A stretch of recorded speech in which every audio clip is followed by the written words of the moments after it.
You're listening to the REI Marketing Nerds Podcast, the leading resource for real estate investors who want to dominate their market online. Dan Barrett is the founder of AdWords Nerds, a high-tech digital agency focusing exclusively on helping real estate investors like you get more leads and deals online, outsmart your competition, and live a freer, more awesome life. And now, your host, Dan Barrett.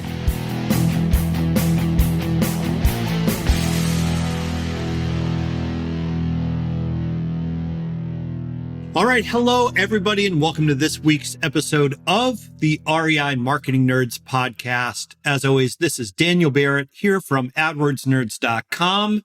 How are you? Hope you are having an awesome week. I have been diving deep into the world of online marketing for real estate investors and SEO for real estate investors and PPC.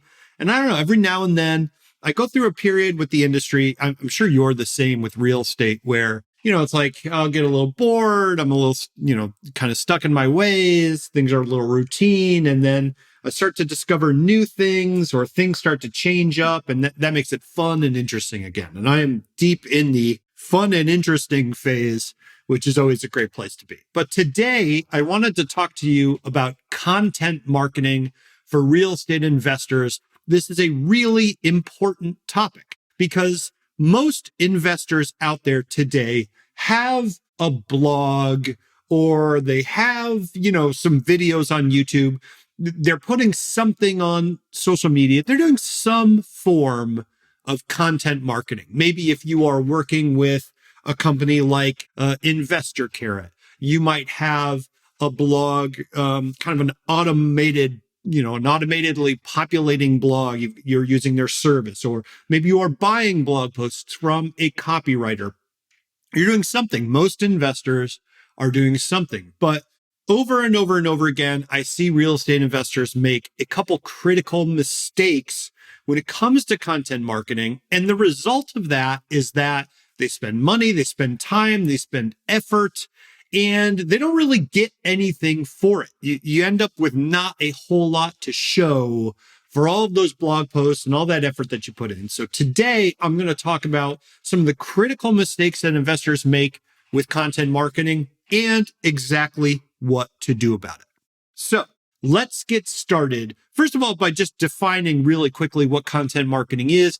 When I'm talking about content marketing, I mean you're putting some sort of regular content on your website, whether it's a blog post or some kind of in-depth guide, with the goal of either generating leads or traffic from that piece of content, right? So if it's some kind of opt-in offer like a PDF or a booklet or something like that, you're going to generate leads from that. If it's a blog post or a page, something that you're updating with a bunch of content or information, generally you're looking for Google to pick that up and drive traffic your way. And for the purposes of this podcast specifically, I'm going to focus on content marketing for the purposes of driving traffic because, I do search engine optimization, SEO for real estate investors every single day. We do, Google ads for investors every single day. Generating traffic and leads from that traffic is really what I do. So that's what I'm going to focus on. So again, content marketing for the purposes of our conversation, you're putting content, blog posts, pages, videos, whatever, on your website for the purpose of driving traffic from Google or Bing or whatever. Ask Jeeves, whatever people are using. DuckDuckGo. All right. So that's what content marketing is. Let's talk about where people go wrong. And typically, investors are going to go wrong right at the beginning. And that has to do with understanding why they are creating content. There are many reasons that creating content for your website is important. And back in the day, regularly creating content so that the website was frequently updated was relatively important, but it was relatively important in terms of ranking well in Google. But I would argue that over time, this has become less and less important. And really, creating content has to come after an understanding of what your overall strategy is. For SEO, that's really talking about your keyword strategy. what are you targeting with this content? Why are you targeting that keyword, right? Why are you targeting it? Are you targeting it because you don't have any other pages on the website that might rank for that keyword? Are you targeting it because, you're ranking okay for it, but you want to improve? Are you targeting it because it's like a broader piece of a topic that you want to rank for? There are a lot of different ways to approach the SEO problem with content marketing. And if you don't know why you are building a specific piece of content, you are going to create content essentially just for the purpose of creating content. And it actually isn't worth very much to you to do that. And if you go to the average real estate investor blog, they tend to have blog post after blog post that are like 10 ways to sell your house fast in Houston, or, 9 ways that blah, blah, blah, blah, blah. And they're using the same keywords over and over and over again. And now what that does is it actually confuses Google and hurts your rankings. Because if you say, okay, I want Google to rank my website for sell my house fast, really only one page is going to rank for that.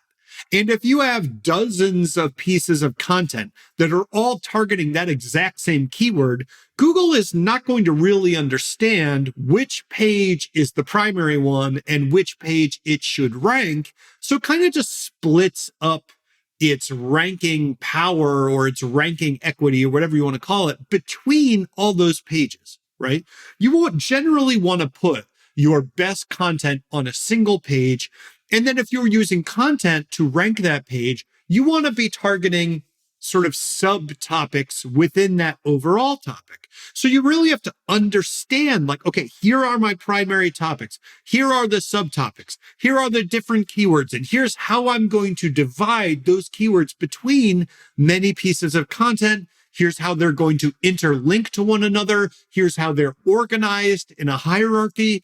All that stuff you figure out when you build your initial keyword strategy. And if you're not doing that, you're essentially just throwing darts at a dartboard, except that every time you throw a dart, all your other darts become less accurate, which is not a metaphor that makes sense. Don't worry about it. But essentially, the thing you want to remember is creating content without a coherent strategy dilutes the entire power of the website. So you have to be really careful with this kind of stuff. You don't want to just blog willy-nilly. All right. So that's mistake number 1. Mistake number 2 is writing thin content. This is probably the most common thing that I see when I look at real estate investor blogs. It is just post after post after post of thin content, by which I mean not a lot of words, not a lot of particular depth to the topic being covered, not really utilizing images or graphics in any way, not really linking out to other valuable resources, just not a lot of effort put into the content in general. Want to find motivated seller leads online, but don't know where to start? Download our free Motivated Seller Keyword Report today. AdWords nerds have spent over $5 million this year researching the most profitable keywords for finding motivated seller leads. And you can grab these exact keywords when you download our report at www.adwordsnerds.com/keywords. And if you think of Google as essentially an engine that is there to decide, okay, for any given searcher, I want to match them with the best possible resource. It becomes clear that your job, if you want to rank for a keyword, the way you rank for it is by creating the best possible resource. That's how you do it. And obviously there's more to it than that. You've got links and everything, technical SEO, all that stuff is in play, but largely, if you make the best possible thing, Google will reward you. And what this means is that all these blog posts that are 300 words long about sell my house fast are no different than the thousands upon thousands of other blog posts that are all 300 words about selling your house fast. So if you make thin content, you can't really expect that content to rank. And therefore, creating tons and tons and tons of thin content doesn't really get you anywhere at all, which is why for the vast majority of real estate investing websites, there's exactly one page that ranks for anything if they rank at all, and that's the homepage. It's almost never a blog post. And that's because mostly the blog posts that we're creating in this industry just aren't worth that much. And then finally, the third kind of biggest problem, biggest mistake that I see investors making in content marketing is not understanding the criteria for success. And here's what I mean by that. If you go into your local market, so let's say you're in, whatever, Los Angeles, and you type in a keyword that you want to rank for. Let's say it's, sell house and divorce or something. Okay. You put that keyword out there, you're going to see what Google is ranking in that market for that keyword.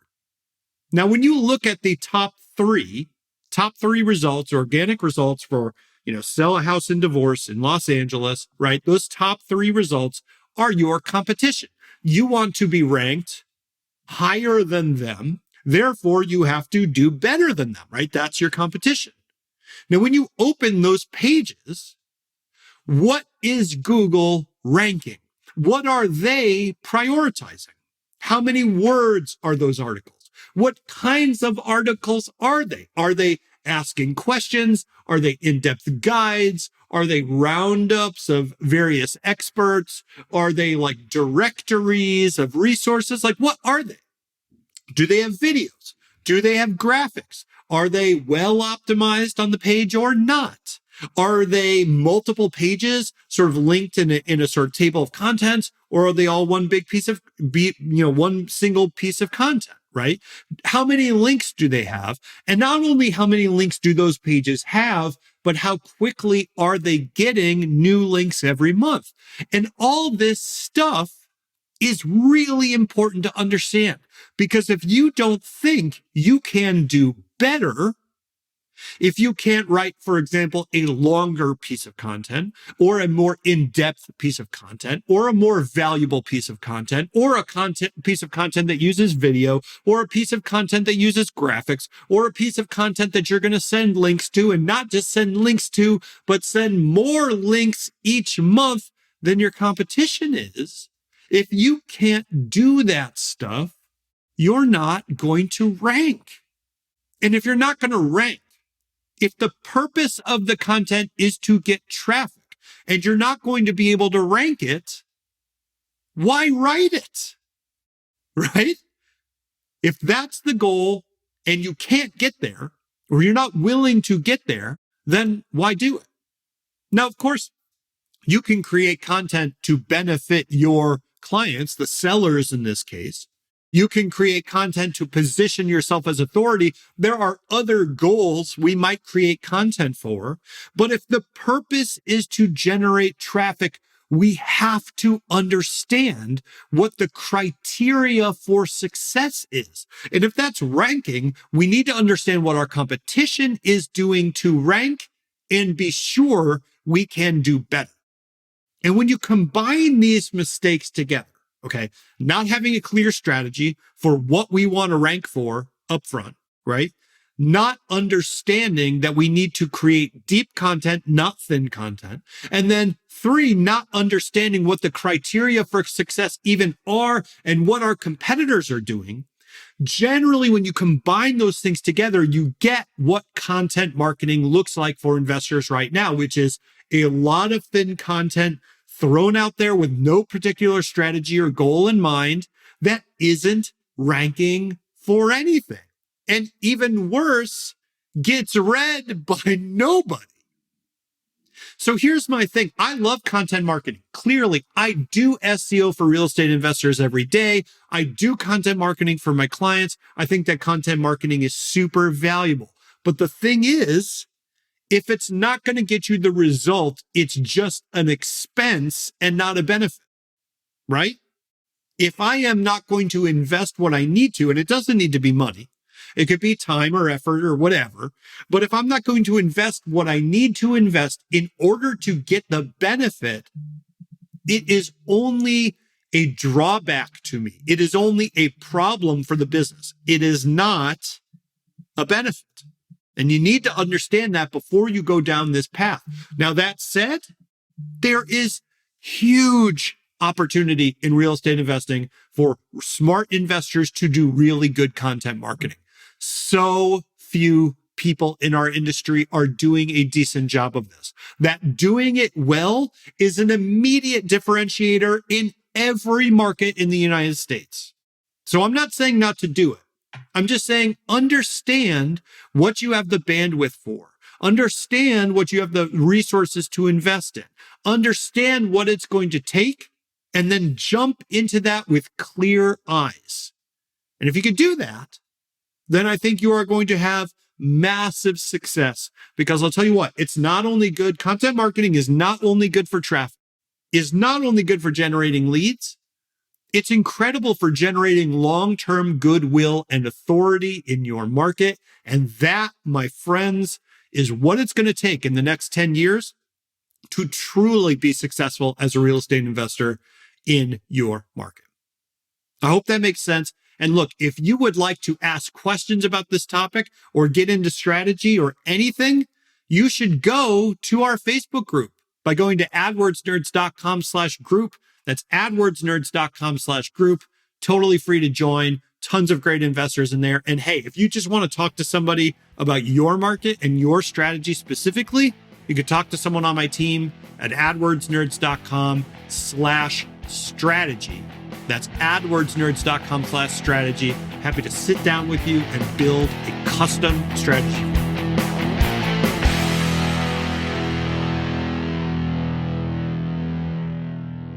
This is thepodcastfactory.com.